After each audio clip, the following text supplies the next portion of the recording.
પૂર્વમાં BSF NCB દ્વારા સંયુક્ત ઓપરેશનમાં 9.8 કિલો હેરોઇન જપ્ત કરાયું.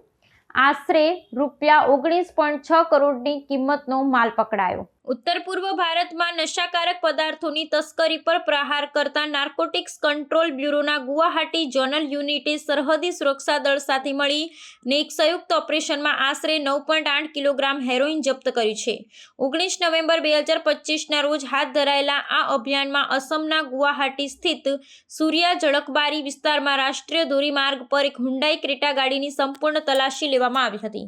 આ જથ્થાની આંતરરાષ્ટ્રીય બજારમાં અંદાજિત કિંમત 19 કરોડ 6 લાખ રૂપિયા જેટલી આંકવામાં આવી છે, જે એક મોટી સફળતા ગણાય છે.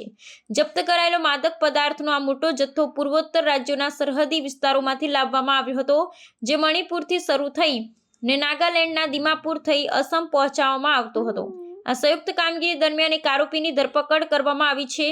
એનસીબીના અધિકારીઓએ માહિતી આપી કે આ કાર્યવાહીને પરિણામે રાજ્યો વચ્ચે સક્રિય નશીલા પદાર્થોની તસ્કરીનું એક મુખ્ય નેટવર્ક બંધ થયું છે.